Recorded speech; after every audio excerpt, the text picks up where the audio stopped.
All around the world, central bank digital currencies are either in pilot scheme or executive order stage in the States, or they're floating under the radar. Every person that I come in contact with in the public, I ask them, do you know what a CBDC is or a central bank digital currency? And nobody knows.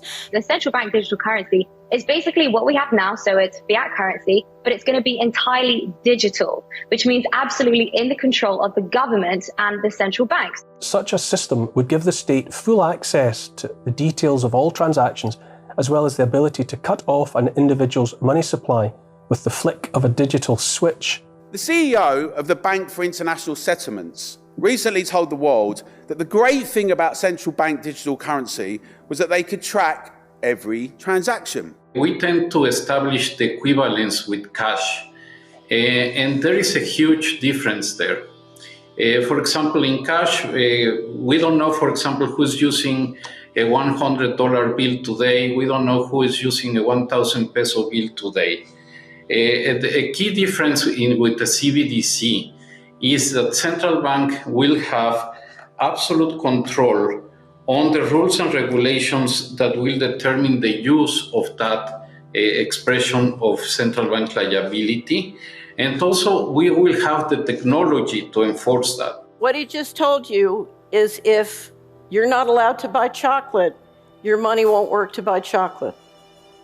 If you're not allowed to go more than 5 kilometers from your home, your car or your money won't work more than 5 kilometers from your home. And those rules can be dictated and controlled at a phenomenally central level. Central bank digital currencies are programmable. So it essentially means that it's a much easier way to push agendas, political agendas. For example, the World Economic Forum is talking about implementing a carbon allowance. So every individual will be given a certain amount of carbon that they are allowed to emit into the atmosphere.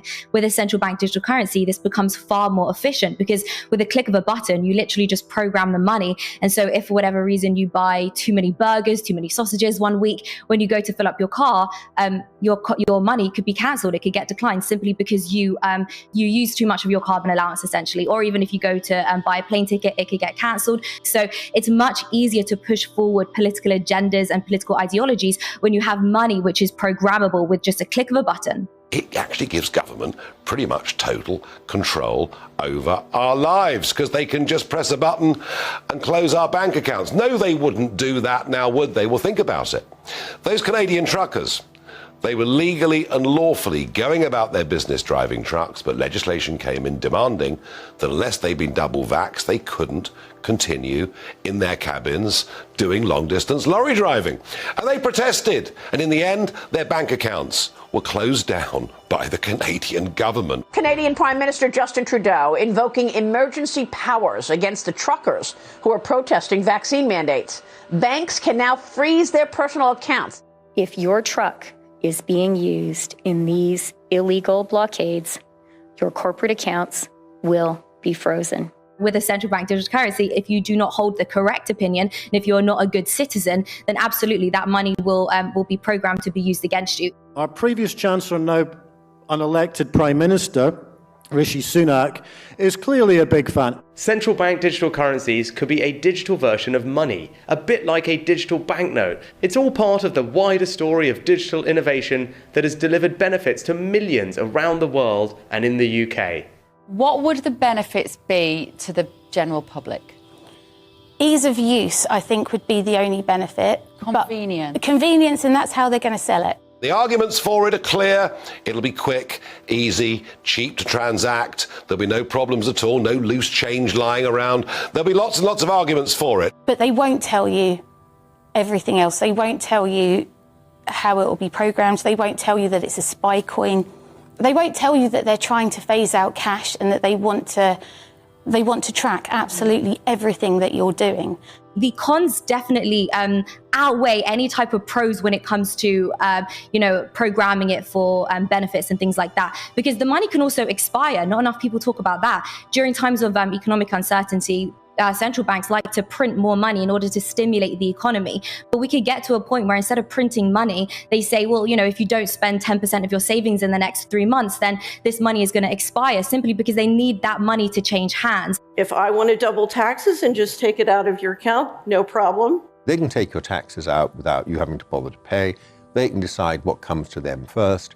This is Richard Werner, the top academic scholar in the world on central banking. Also, they never talk about the nature of this CBDC. What is it actually going to look like? They never talk about that. Right. But I heard one European central banker tell me what it's going to look like. He saw it. He was invited to one of the old central banks in Europe that are very much promoting this. They showed him. And, he's a top, executive director of another central bank in Europe. And there's no reason to believe that he was telling me a story. And it was around this large and would be implanted under your skin. So that is the plan. I had a friend, Nick Rockefeller, who was one of the Rockefeller family. And one of the things that we used to talk about was the ultimate plan of the banking industry, what they wanted to accomplish. The ultimate goal that these people have in mind is to create a one world government where everybody has an RFID chip implanted in them. All money is to be in those chips. There'll be no more cash. And this is given me straight from Rockefeller himself. This is what they want to accomplish. And you become a slave. You become a serf to these people. That's their goal. The goal of this manipulation, and has been for a very long time, is to get the world population to see as a good idea, or the only option in given circumstances that are manipulated into place, the creation of a one world government, a world central bank which would administer all financial transactions on the planet, a world currency which wouldn't be coins and notes, it would be merely electronic, cashless society for which there are fundamental implications for freedom, and a microchipped population linked to a global computer, the latter of which sounds bizarre to many people on first hearing, except that we are ridiculously close to it and the technology already exists. Tony Danner is standing at a new frontier in technology. The chip in his hand allows him to start his car, open doors, log onto his computer, and buy snacks in the break room, all with just a swipe of his hand. You scan it at the kiosk, it comes up on the kiosk, and then to finalize your payment, you'll put your RFID chip. The most cutting-edge thing about Hannes Huerblad isn't the phone in his hand, it's the microchip actually in his hand. The tiny implant is steadily becoming a part of normal life in Sweden. Thousands already have microchip implants that they use in their daily lives, waving their hand to gain entrance to the gym, confirm their ID or make payments. What they're trying to do is take the financial system all digital. And we're trying to prevent that from happening because, and I don't care whether it's a central bank digital currency or your Visa card, once you have 100% digital, then you can have central digital control. Using cash is one of the things we can do to make sure the hurdle will be higher for the central planners to introduce the CBDC. Use cash every day if you can.